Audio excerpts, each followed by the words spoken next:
Welcome to the Rugby Obsession Deep Dive. Right off the bat, before we even get into the weeds of the story we have lined up for today, I want to enthusiastically invite you to subscribe to Rugby Obsession. Definitely. Yeah, if you want to make sure you never miss out on these really detailed behind-the-scenes breakdowns of the sport, hitting that subscribe button is just the best way to do it. Because today, we are looking at a truly fascinating boardroom battle for the very soul of rugby. It really is, it's a debate over the core identity of the sport. I mean, we spend so much time analyzing what happens on the pitch, right? The defensive structures, the attacking shapes, the personnel. Oh, absolutely. The tactical stuff. Right. But the parameters of that pitch, the literal rules of engagement, they're debated and decided in these conference rooms long before a whistle was ever blown. Exactly. And we're pulling our insights today from an incredibly insightful Planet Rugby report. It synthesizes a lot of inside information from sources like the French publication L'Équipe and the South African outlet Rapport. Some really heavy hitters in rugby journalism. They are. And the focus of this report is World Rugby's recent Shape of the Game conference that took place in London. And just looking through this reporting, it genuinely gives you this profound appreciation for the passion that all these different nations have for the sport's future. Yeah, because every single delegate in that room was fighting for a version of the game that they genuinely believe is essential for its survival. They really were. And that underlying passion, and frankly, the very real pressures driving it, that's the engine of everything we're going to discuss for you today. Right. Our mission here is to unpack a few key things for you. We're going to explore why there was this major coordinated push from the Southern Hemisphere to significantly speed up the sport. The need for speed. Exactly. And then we'll look at how South Africa and France orchestrated an absolute masterclass in preparation to protect their preferred style of play. And ultimately, we want to break down what all this political maneuvering actually means for the rugby you sit down to watch every single weekend. So let's start with the catalyst, because the initial tension going into this London conference was built around a very specific set of proposals from Australia and New Zealand. Right. They went into this summit really wanting to speed up the game. And a major part of that initiative involved drastically reducing the impact of the scrum. Yeah, and to understand this, we really have to look at the mechanics of what was actually on the table. They weren't just, suggesting vague ideas about playing fast. No, they had specific targets. Right, they were looking at very specific law applications, things like potentially changing how technical scrum infringements are refereed or drastically reducing the amount of time wasted on scrum resets. And if we look at the broader context of why they wanted this. Well, it's crucial to validate the specific market realities that Australia and New Zealand are facing right now. Because this is not just about a frivolous desire to change the rules for fun. No, not at all. For them, this is an existential business necessity. They are competing fiercely for domestic television viewers, for ticket sales, and for youth participation against sports that are just inherently fast-paced. Right. In Australia, their primary competitors are the AFL, Australian Rules Football, and Rugby League. Exactly. And both of those are quick, high-octane products where the ball is in play for a significantly higher percentage of the match. And New Zealand is feeling similar pressures, to keep the entertainment value relentlessly high for a modern, younger audience. Which makes a lot of sense from a broadcast perspective. Television executives pay for action.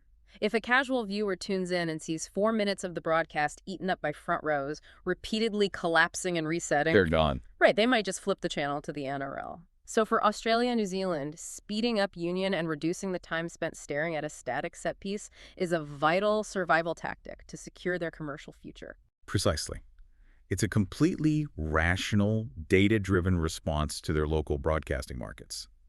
But the mechanism they propose to achieve this speed raised massive alarm bells for nations with a completely different rugby philosophy. Oh, massive alarm bells. The report notes that the French representative, Mathieu Reynal, who's the head of referees, he expressed a very specific concern about these proposals.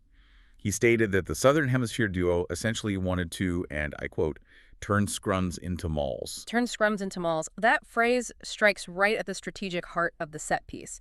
Because if you legislate the game to the point where scrums are rush, or if you change the laws so that a dominant scrum only yields a free kick rather than a full penalty, You fundamentally alter the tactical landscape. you completely neuter the primary weapon of a heavy forward pack. The tight head prop goes from being the most strategically vital player on the pitch to just another body to restart the play. That is the exact implication.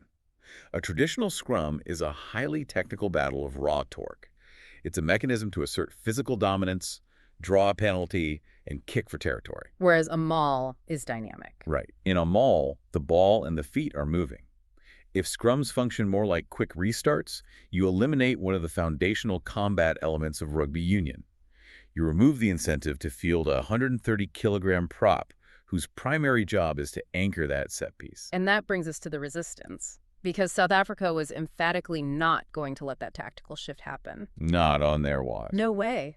Led by head coach Rassie Erasmus, the Springboks launched this incredibly sophisticated counter strategy, and they brought serious administrative firepower to London. Heavy bidders. According to the reporting, they brought Erasmus, former elite international referee Jocko Peyper, SA Rugby CEO Rian Oberholzer, Dave Wessels, and Felix Jones.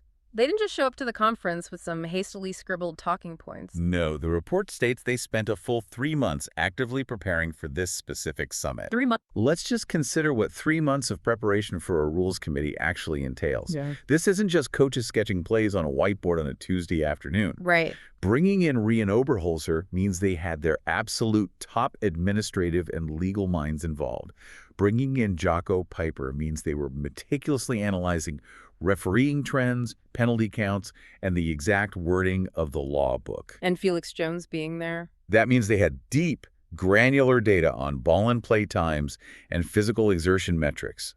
They treated this World Rugby Forum with the exact same analytical rigor as a World Cup playoff match. And they also executed a crucial piece of diplomacy by forming a strategic alliance with France, which is fascinating, right? Because South Africa and France have a fierce rivalry on the pitch. Oh, incredibly fierce. But in the boardroom, their interests align perfectly. Both nations rely heavily on the top 14 and the URC leagues, where massive forward packs, tactical kicking, and set-piece dominance are just the bread and butter of the game.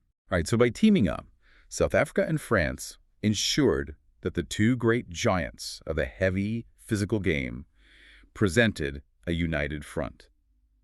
In the bureaucracy of World Rugby, where consensus and voting blocks dictate the direction of the laws, a fractured approach gets you nowhere. They recognize that if Australia and New Zealand successfully pushed their high-speed agenda, the fundamental nature of union would shift completely away from the power game they've spent decades optimizing. Exactly. South Africa's preparation was practically a military operation.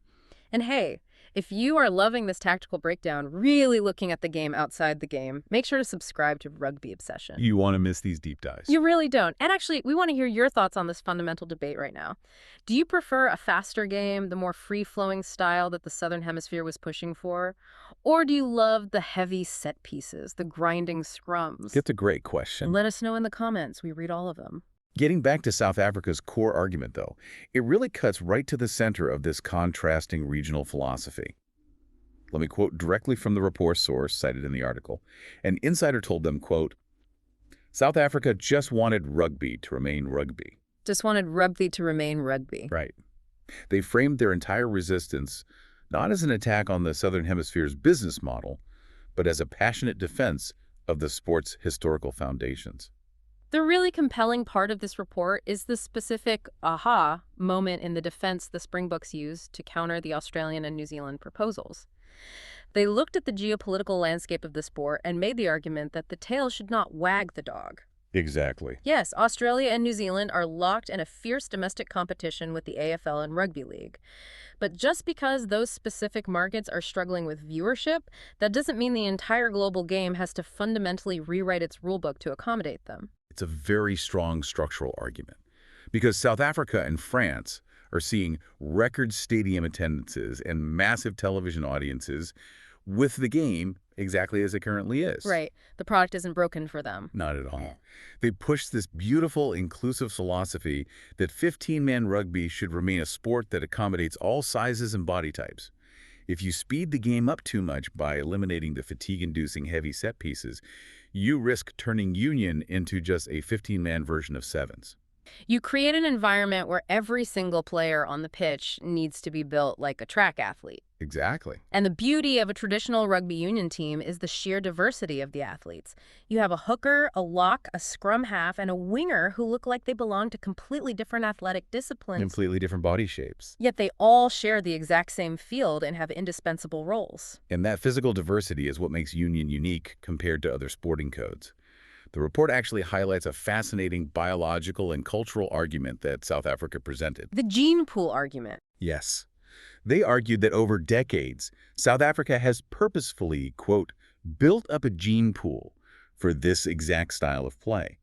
They've spent generations structuring their grassroots and schoolboy rugby to cultivate athletes whose physiques are perfectly adapted to the scrum and the maul. That phrase, built up a gene pool, it really illustrates how deeply the physical nature of the sport is ingrained in the South African rugby identity. It's foundational. If you suddenly legislate those physical traits out of the game by making the scrum irrelevant, you completely pull the rug out from under nations that have built their entire infrastructure around that type of athlete. You'd essentially be telling thousands of larger, heavier players at the grassroots level that there's no longer a place for them in professional sport. Which is exactly why they defended it so fiercely. But what's perhaps most brilliant about South Africa's approach is how they managed the public narrative. Oh, this was genius. Right. They didn't just keep their arguments confined to the boardroom. A full month prior to the Shape of the Game conference in London, they released a data-backed 3-part special on YouTube. A preemptive strike. Exactly. It was titled The Shape of the Game, and it featured Rassie Erasmus, Felix Jones, and Jaco Paper openly discussing the state of the sport and its laws. Releasing a highly produced YouTube video a month early to discuss proposed rule changes is just a fascinating tactic. By publicizing their viewpoints and laying out all their data for the fans to see, they established their position in the court of public opinion before they even landed in London. It's so smart. The Planet Rugby report identifies this as a highly calculated way to air their views publicly and set the narrative before locking horns with the scrum detractors behind closed doors. It's an aggressive strategy, though, right? Because it does carry the risk of alienating the boardroom by negotiating in public before the delegates have even sat down. It does. Traditionally, World Rugby forums operate with a certain level of diplomatic secrecy. But South Africa wagered that transparency would give them ultimate leverage. And it did. They walked into that conference room knowing that thousands of fans and pundits had already watched their statistically supported arguments online. It completely framed the media conversation heading into this summit. So they laid the groundwork publicly with the YouTube series. They prepared obsessively for 3 months with data, and they forged that powerful voting bloc with France. All of that. What was the outcome of all this off-field maneuvering? Well, the report notes that World Rugby confirmed in the aftermath of the summit that there was universal agreement among the nations, and crucially, there will be no major law changes to depower the scrum. A massive win for the traditionalists.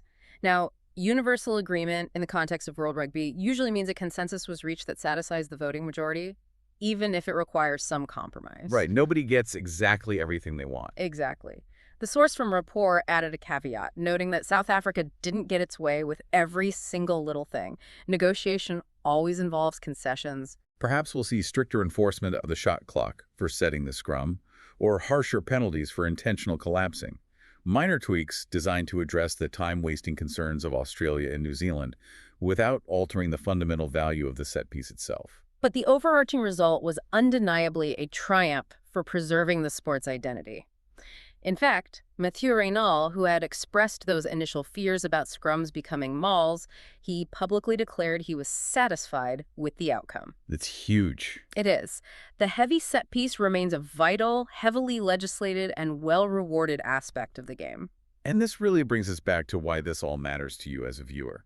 When you sit down to watch a match this weekend, the unique, deeply tactical chess match of set-piece rugby, it's going to remain intact. You're still going to see that massive clash of the forwards. Right. That specific version of the game where the heaviest prop and the lightest winger both have distinct, absolutely necessary roles is here to stay, and it's largely thanks to the targeted lobbying and brilliant off-field coaching by South Africa and France. They actively organized to protect the sport you love. They did. You get to keep watching the intricate physical rugby, you know, because they fought for it in a boardroom. Knowing how hard these federations fight over the rules themselves, not just the tactics on the field, it just adds a whole new layer of intrigue to the sport. It makes you watch a scrum reset and realize that the very existence of that reset was debated by CEOs and head coaches in a London conference room. It really leaves us with a provocative thought regarding the future of sports administration, doesn't it? Definitely. If South Africa successfully utilized a data-driven, highly public YouTube campaign to help shape the narrative of a boardroom rule change debate. What's next? Exactly. What other aspects of the game might we see teams start lobbying for or against using these exact same sophisticated media strategies in the future? Have we entered an era where coaching staffs are not just preparing game plans for the weekend, but are functioning as literal political campaigners for the laws of the game off the field? The PR campaigns for the rulebook. It's an entirely different side of professional sports. And we want you to jump into the comments right now and share your opinions on this boardroom victory. We really want to know what you think. Do you think using YouTube campaigns to influence World Rugby is the new normal? Are you happy the traditional scrum is being protected? Let us know. And please remember one last time to hit that subscribe button to Rugby Obsession so you never miss out on these deep dives. Thank you for listening to the Rugby Obsession Deep Dive, and we'll look forward to you listening to our next episode.